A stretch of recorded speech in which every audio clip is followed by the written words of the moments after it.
And good afternoon, everybody, and welcome to this very special edition here of the Men of Steel podcast. And happy Friday, Zero Nation and sports fans around the nation right now.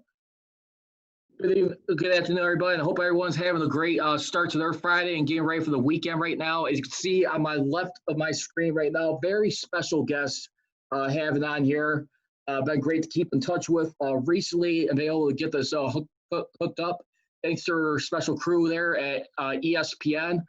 I'm talking about none other than the new host of NFL Live on ESPN, which you can hear year-round weekday NFL news and information. The new talent is going to be featuring, of course, you can see Laura Rutledge is going to be the main host. Then you'll also be having talents like Marcus Spears, Dan Orlovsky, Keyshawn Johnson, former Super Bowl champion, and of course, last but not least, a very notable one to be joining the cast and crew, Mia Kynes right there. I had like a big little shake-up right there.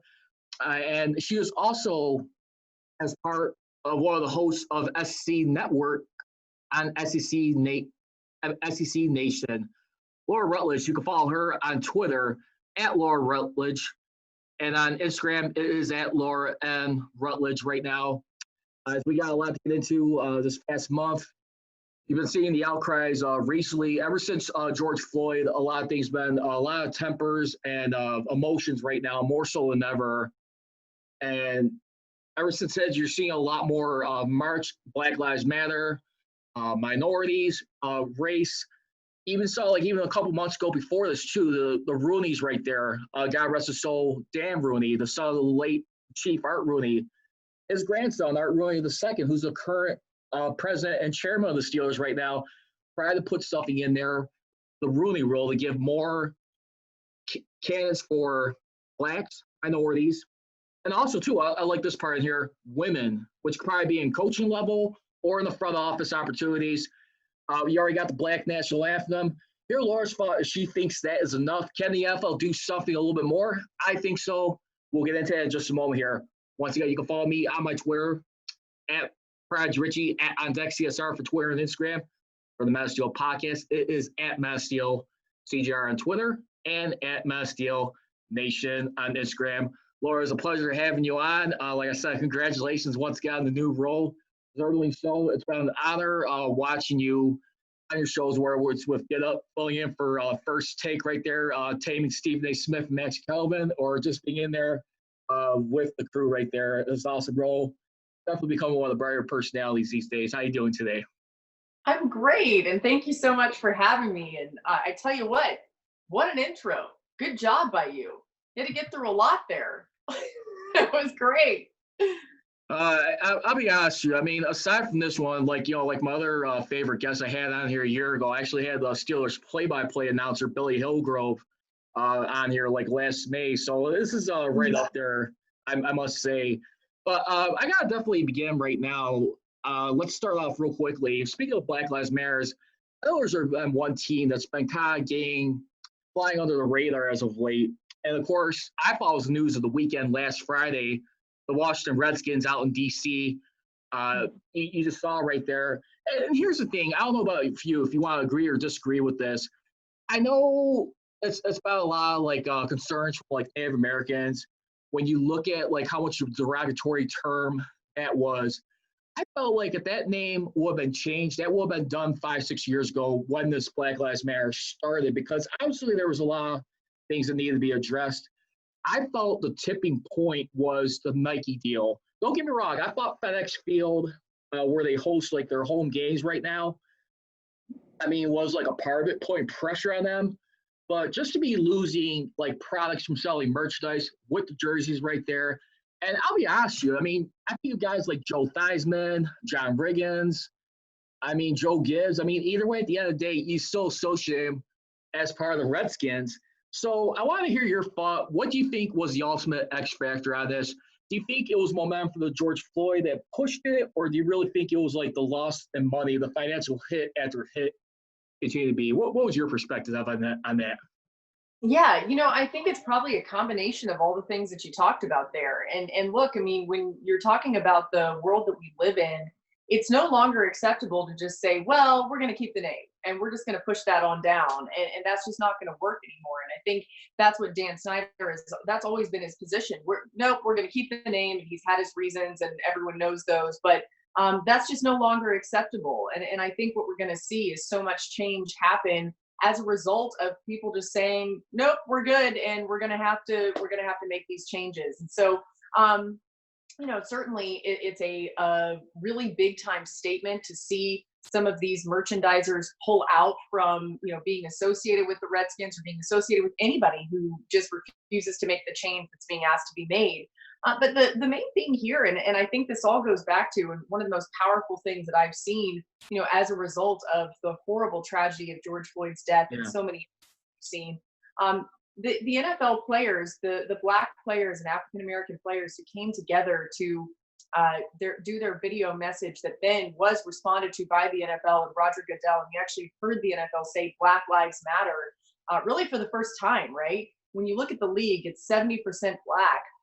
You can't sit there anymore and just ignore these players and ignore these people, ignore their families. And I think my final point on that is that there are so many people, and you may have run into some of these people too, that say, well, we should all just stick to sports, and these players should stick to sports and all of that. What I would say to those people is, remember that these players have dealt with this type of prejudice themselves. Their brothers, their uncles, their cousins, their family members. This is something that you can't just stick to sports. You have to realize that these are human beings and that this is their life experience, and we need to help. And especially as white people, we need to help. Now, let me ask you a question real quick. I know we heard like a bunch of name changes coming up. I actually had some friends of mine who I've been in touch with. I had one guy suggest that it should be nothing politically related real quick. We heard stuff. Don't forget, they started off as the Boston Braves for 1 year before they became the Redskins in 1933. But, I think the names that sound popular, I'll probably consider the Braves right there. Except in LA, you have that controversy with the tomahawk chop. I think you just got to be a little careful on that. The Warriors right there. But if you had to choose a name outside the box, like a little bit something more respectable, I got one here. I want to hear your perspective. I would go something a little bit more admirable and a little bit more respectable. How about the DC Knights? What would you have to say in return? I like it. Look, one of the things that Adam Schefter has recently reported is that whatever name they decide to go with will not be at all offensive or even related to Native Americans. So I think that, what you're suggesting is probably right there in a good position and would be a non-offensive name. The other thing that I always say is look, if we've got to name these teams something that, has a mascot, go with an animal, go with, something that just is never going to be a problem for anybody and never going to make anybody feel uncomfortable. And I don't want that to seem flippant when I say it. That really does make some people feel uncomfortable. So let's make sure that there's no discomfort involved. And that is what I think they'll do. But I like the Knights. I like the DC Knights. That'd be good. I like it. I'll take ownership on that one. I'll call that one first, right quick. Copyright that. You thought you got that one. Hey, but here's the thing, though. My only concern is, and well, here's a follow-up to that. Do you think we're going to see like a ripple effect across the board right now? You also got some teams right now, like Cleveland Indians right now, who's actually finally going to look to part ways after 105 years right there. The only thing that's controversial with the Atlanta Braves, like I just mentioned a few seconds ago, is the tomahawk chop when they do that cheer right there. They've been doing that since 1991, the Bobby Cox era. But you also got the Chicago Blackhawks right now, who's technically got a good Native American backing, but I think they just had a partnership related with American Indian-centric culture in Chicago right now. So I don't know if worst case scenario, they'll keep the name, but probably just move the Indian off the jerseys or the logo. Who else do you think, aside from the Indians, do you think that we'll probably see change? Will it be changed for other teams in the future? Yeah, I don't know if all of these teams will, need to change their name. I'm sure that they'll be listening and make sure that their name is not offending people and that people are still feeling comfortable with what's going on.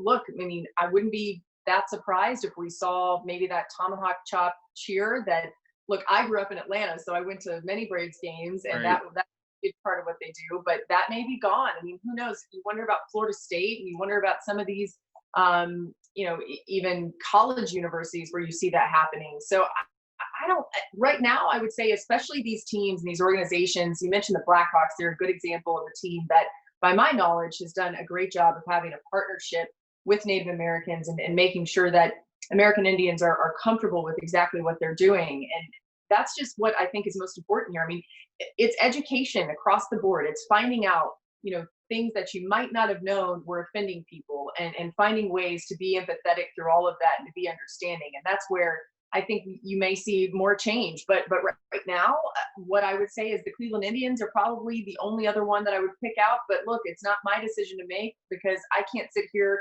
and speak from their perspective. So it is going to be interesting, though, to see how all of this is handled.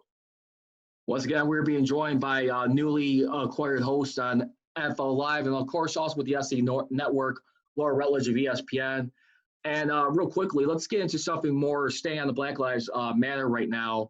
What else do you think they need to do? I know there's about a little mixed emotions right there. You've been hearing the Black National Anthem played before games in week one, before like the actual national anthem. So that's going to be played. I'll respect everyone.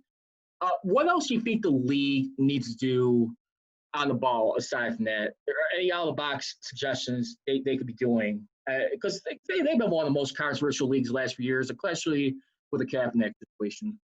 Yeah, I think there are a lot of players that you would talk to that want some sort of apology to Colin Kaepernick and some sort of admittance of wrongdoing there. I'll be interested to see how that's handled. And it seems like people are still kind of just dancing around that issue. I was encouraged to see Roger Goodell come out and say, like I said before, Black Lives Matter, and to really be in support of the players. That was so necessary. And I think a lot of players that struck a chord with them and was important.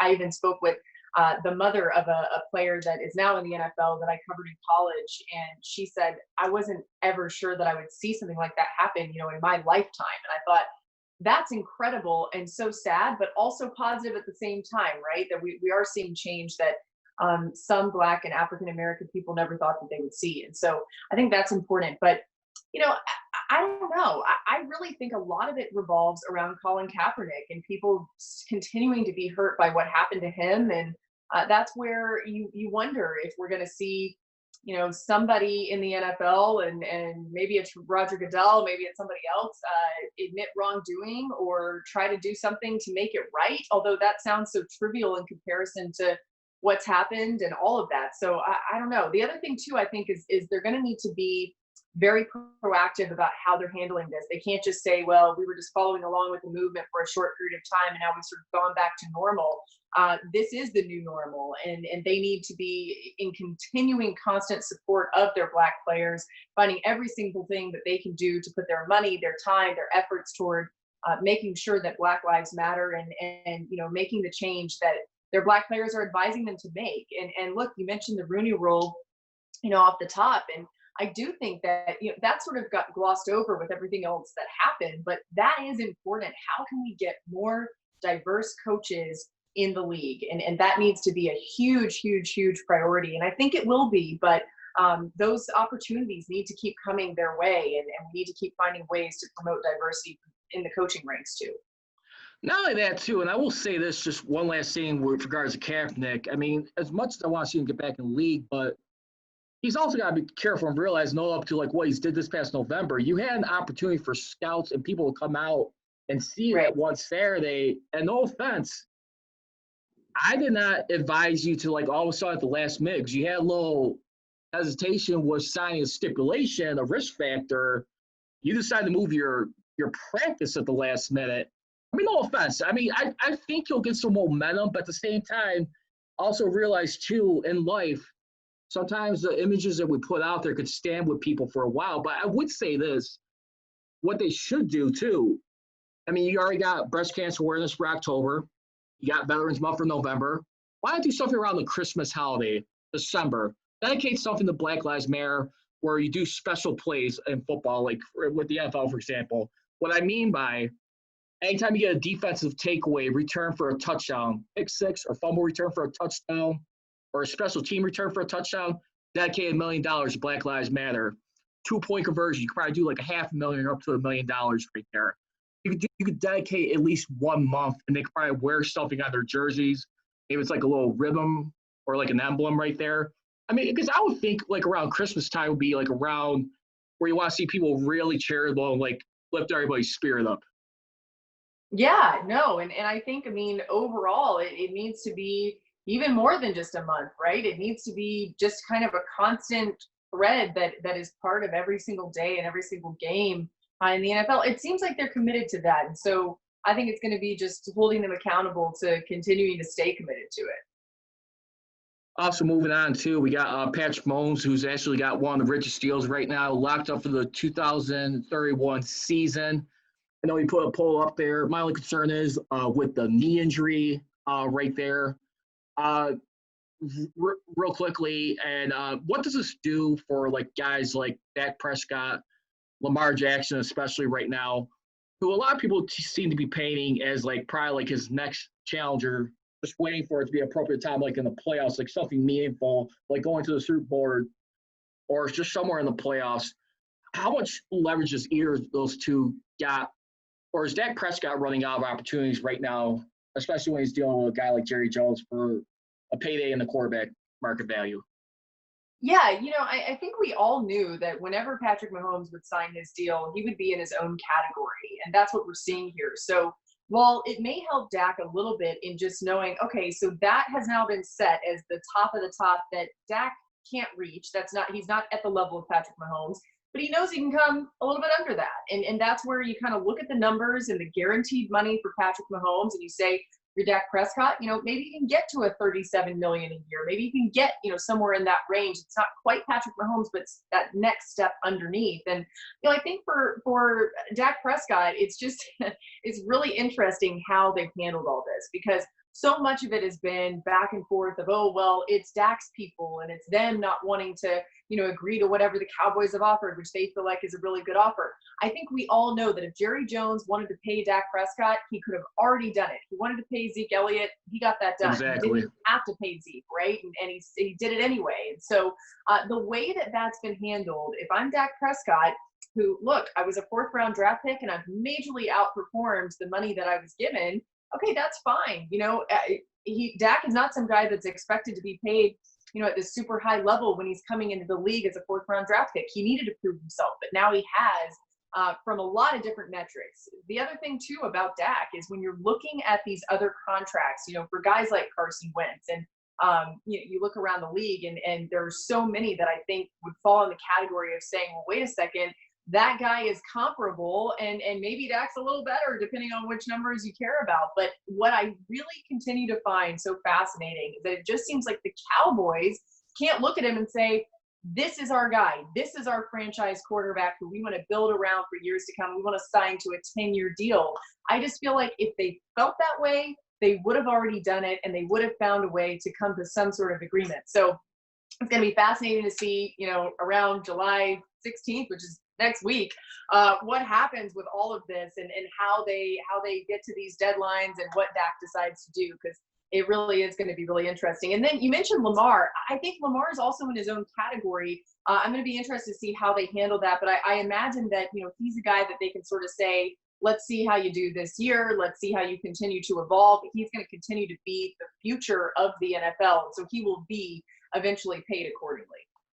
And now that too, and I think anytime you have a tendency to run a lot more in football, I mean, I think a lot of people are always waiting to see like what kind of like presence can you bring in that passing attack. I mean, as far as like an overall player and winning big in the playoffs. I mean, so far he's been 0 for 2 in that area. Still up and coming, but I think they're probably just weighing it out smartly. I mean, I think John Harbaugh's been one of the smartest coaches to build around football. But speaking of which, real quick. You already know they got Marquise Brown, relative of Antonio Brown. And Antonio Brown was kind of reminds me of a similar situation what happened with Ben Roethlisberger like about over a decade ago. And not just the personality where he's been feeling a little frustrated. He's been having his little mini sagas lately. He's even had the accusation with the woman. But it just seems to me, too, people seem to look more like his overall talent and how damn good he is. And when we look at everything with race, fighting for social justice, Well, on the other side of the coin, as a woman perspective, I'm sure it's got to be a lot more. Do you feel like Antonio Brown's kind of getting a little bit of a slap on the wrist and like possibly getting back in that easily? Because I know there's still a little bit of a suspension, but would that bar you if he was able to get back in that quick from a woman's side, like cross board, like after what he's going through? Don't get me wrong, I'm not saying he's not serving his punishment, but it just seems like it's kind of like too easy that he's getting this attention, and we could probably see him back in due time.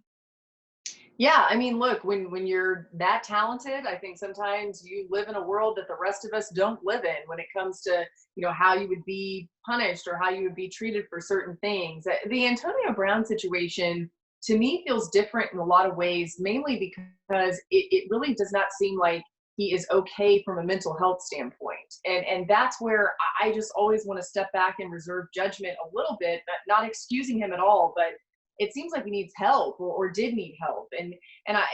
Look, I'm all for, if he can do the right things to get himself back in, back in the situation to be forgiven and for, the woman and women that seem to have had issues and issues is the wrong word because it's worse than that, but have come with some sort of accusation. If they can get all of that worked out to where they feel comfortable, then yeah, maybe it's time for him to get back in the league and maybe he can be healed, from a mental standpoint. But I just think there's so much to be figured out there. And it's interesting because any of the players that I've talked to who played in the NFL, and even some coaches too, have all said you cannot bring Antonio Brown back into your locker room or to your locker room. It would be too detrimental to what's going on in your locker room and to your chemistry as a team. So that part of it's really interesting because you wonder, and you saw the Patriots try it, and Tom Brady seemed to feel like he could keep Antonio Brown under control, and that didn't work. But you wonder if one of these teams, is it the Seahawks? Is it I don't know, Tampa or something, eventually says, yeah, let's try it out with him. Let's see if we can keep him under control. That is a risk to take that I think a lot of teams are not that desperate, despite the talent that he brings to the table. I don't know how desperate you'd have to be really to bring him into the fold.